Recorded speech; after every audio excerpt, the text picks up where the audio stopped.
Picture this. You've spent months, maybe even years, building your Facebook group. You've poured your heart into creating valuable content, but every time you log in, it's the same story. Engagement is dropping, your posts get buried, and you start to wonder, is anyone even paying attention? The truth is, it's not you, it's the platform. Today's big question: why is your Facebook group failing? I know it stings, but don't worry, there's hope. We're going to dive deep into why Facebook groups aren't cutting it anymore, and more importantly, how you can build a real community that thrives. So stick with me, and by the end of this episode, you'll be armed with actionable steps to create a space your community will love and engage with. Hey there, I'm Rachel Starr, ex-wedding planner and recovering people pleaser turned your community strategist. And not too long ago, I felt a bit like Angela, planning a Dunder Mifflin party, trying to make things perfect, yet wondering if people would actually show up and enjoy themselves.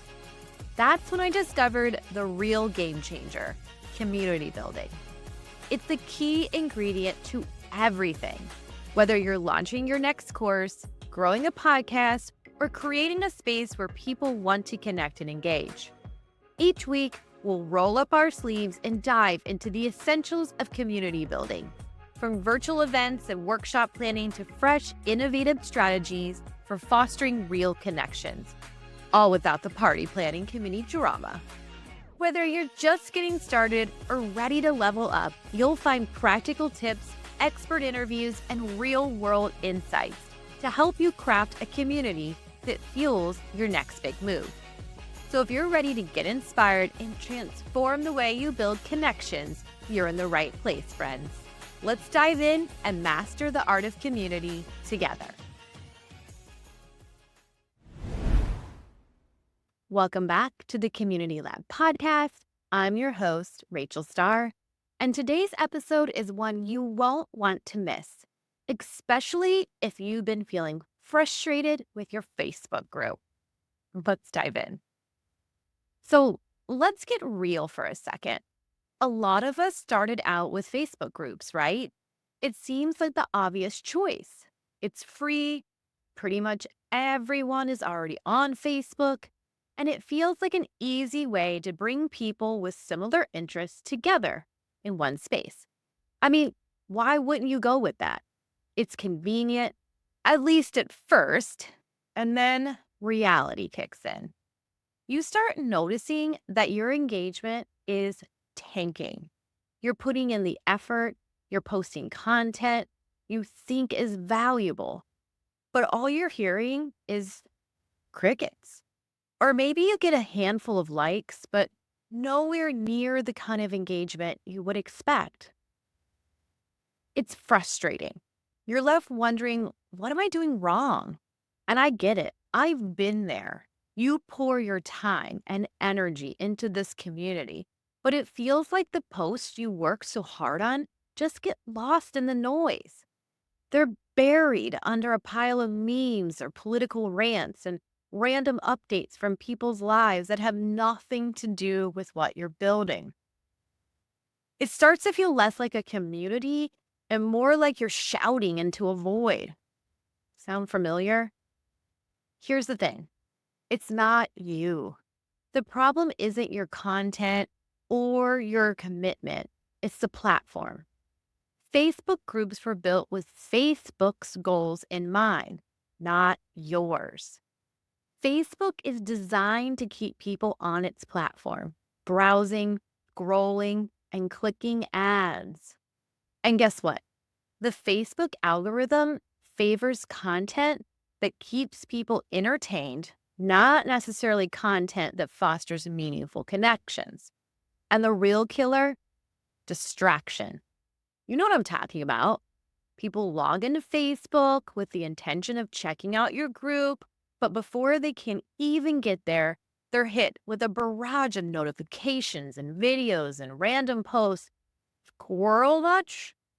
before they know it, they've spent 20 minutes watching baby goat videos or arguing with a friend about a controversial post, completely forgetting they even meant to visit your group.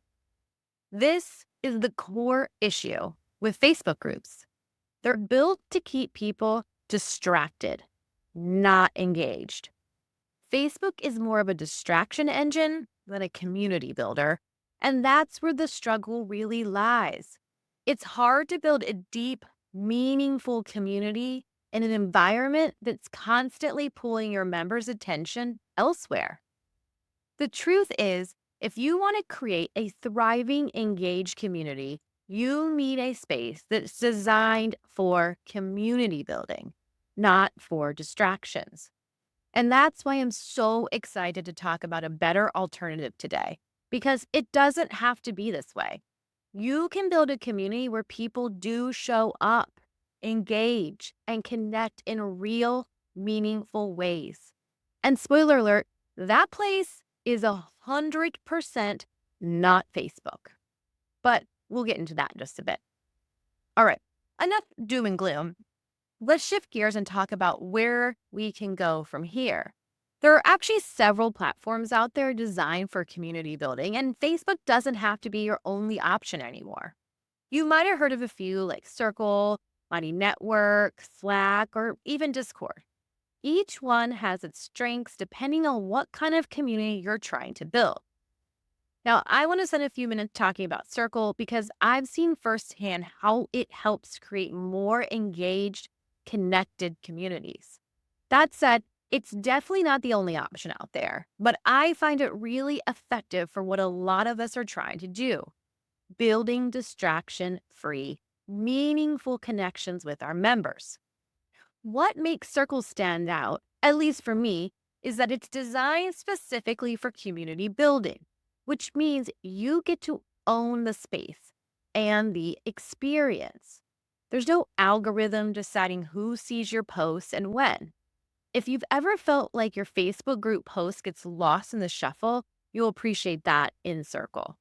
Everyone in your community sees everything you post. It cuts out that layer of frustration and brings focus back to the conversations that matter. And let's talk about flexibility. Whether you want to have discussion spaces, live events, Q&As, or even integrate things like workshops or courses, it's all possible. You're not stuck with just one format. Circle lets you set up your community in a way that fits your needs and the needs of your members. And if you're someone who wants to monetize your community, Circle has that option for that too, like paid memberships or exclusive content. But again, Circle isn't the only game in town. If you prefer something more lightweight and conversation focused, you might want to check out platforms like Slack or Discord. They're great for keeping discussions flowing, but they can sometimes feel a bit chaotic without the structure that Circle or Money Networks offers. The key is finding a platform that gives your community what it needs without overwhelming you as the creator. So whether it's Circle or another platform, the goal is still the same: finding a space that supports deeper connections and long-term engagement. That's what community building is really about. And it's something that, in my experience, Facebook groups just don't do as effectively anymore. Now, before we get into the specifics of alternate platforms, let's take a step back and talk about why Facebook groups can feel like a constant uphill battle. There are a few major pitfalls that you might be running into, even if you haven't fully realized it yet. These are the things that can silently erode your community's potential, leaving you feel like you're swimming upstream just to keep the momentum going. Pitfall number one: lack of ownership. Here's the cold, hard truth: you don't really own your Facebook group. Sure, you manage it, you're the one posting and moderating, but at the end of the day, Facebook is the one calling the shots. They own the platform, they set the rules, and they control the data. Tomorrow, they could roll out a new update that completely changes how groups work. And guess what? You wouldn't have any say in it. Maybe they make groups harder to find, or suddenly your reach gets cut in half. It happens all the time. Facebook is in control, and your community experience is at the mercy or whatever new direction they decide to take. With your own community, it's a different story. You own the space, you set the rules, you have full control over how your community operates, and most importantly, you own the experience your members have when they join and while being members. It's your community, not Facebook's. Pitfall number 2, the engagement killer, the algorithm. Have you ever posted something super valuable in your group only to realize a tiny fraction of your members actually saw it? It's like you're putting in all your effort and barely anyone is engaging. Why? The dreaded algorithm. Facebook's algorithm decides who sees what, and let me tell you, it's not designed to prioritize your group's posts.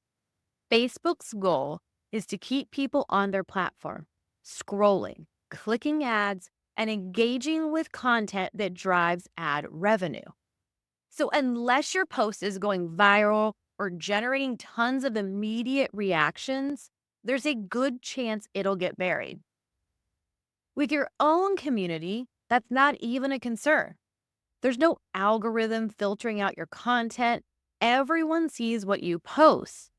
That means you get way more consistent engagement because your content isn't competing with every other piece of viral fluff out there. Pitfall number 3. Now, here's a big one that often gets overlooked: surface level connections. Facebook is great for quick likes and comments, but let's be real. The connections there tend to stay pretty shallow. It's tough to go beyond the surface when the platform itself is built around fast, disposable content. You're lucky if you can get a meaningful conversation going in the comment section before someone gets distracted by another notification. Now, Circle, on the other hand, allows you to foster deeper connections. You've got customizable member profiles, topic-based discussions, integrated courses, events. It's designed to help you build real relationships. You're not just managing a group of people who occasionally interact, you're building a community where members actually connect on a deeper level and stick around long term. That's the kind of engagement that lasts. So you might be thinking, what actually happens when you make the switch to Circle or the platform of your choice? Let me walk you through what I've seen time and time again. First up, an instant engagement boost. Moving your community to Circle or a similar platform removes the distractions that often come with platforms like Facebook. When your members log in, they're focused on engaging with the community, not getting sidetracked by memes or political rants. And hey, a good meme can still be part of your thriving new space, but now it won't get lost in the noise. It's amazing how much more engaged people are when they're in a space designed for connection rather than scrolling through random posts about last night's football game. Now, I love college football, so I'm not hating on football here. But members start to show up more, contribute more, and engage in deeper conversations. Next, a greater sense of ownership for your members. And in Circle, your members feel like they're part of something bigger than just another online group.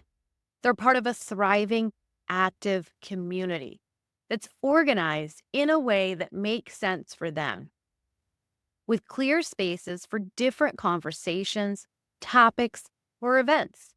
Your members start to get invested because they know they're in a well-structured space. When a community feels cohesive and intentional, people stick around. And lastly, real-time connection. One of my favorite features about Circle is that you can host live events, workshops, and even Q&As right within the platform. You don't need to send your members off to a different tool like Zoom for events. It's all integrated.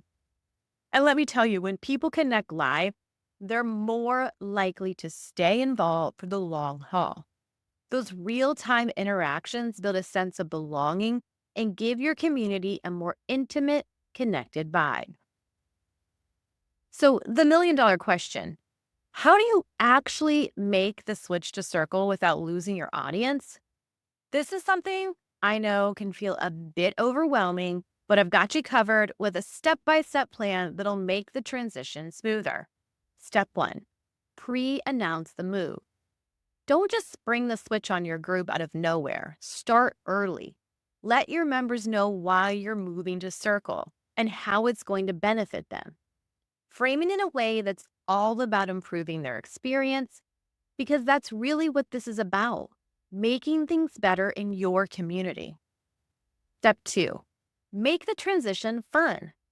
Who says a big move can't be exciting?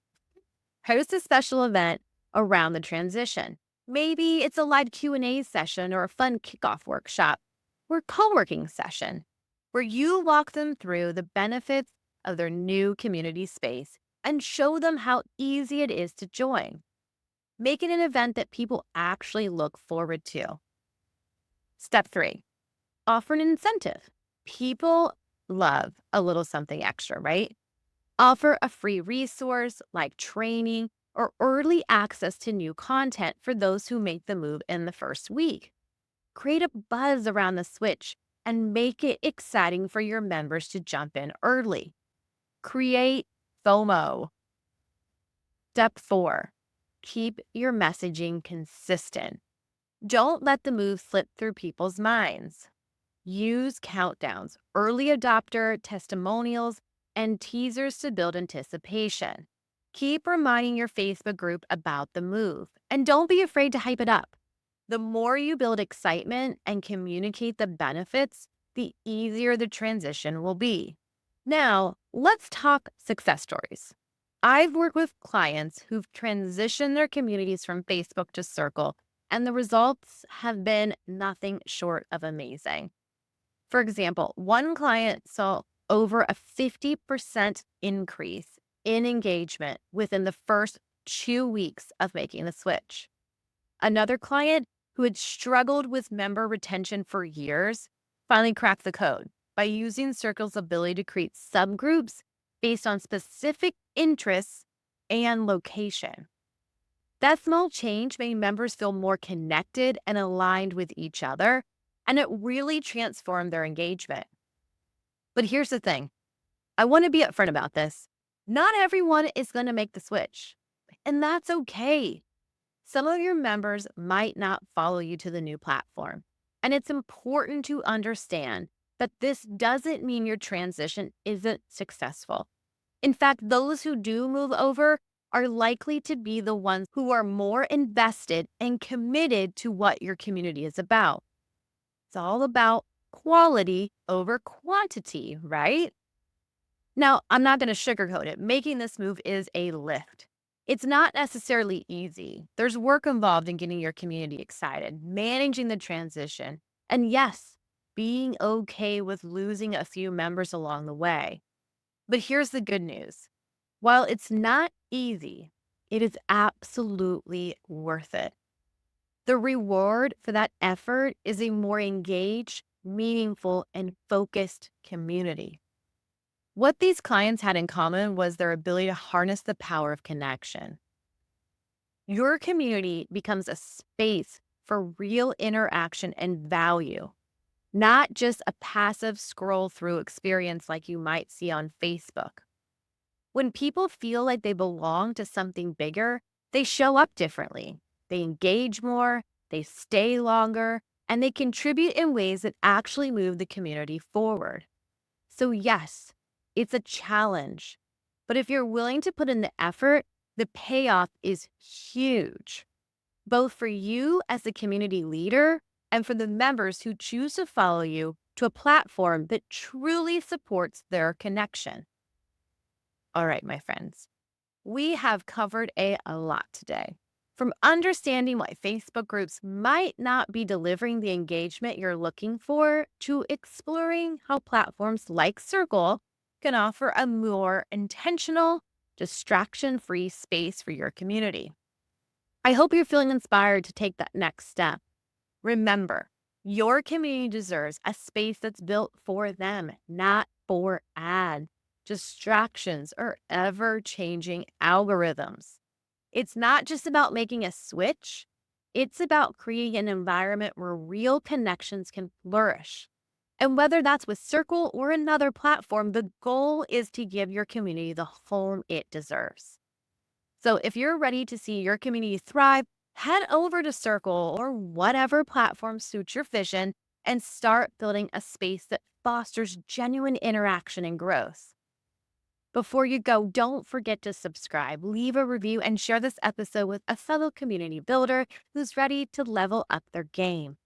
Until next time, keep building, keep growing, and as always, I'll see you over in the Community Lab community. Bye, friends.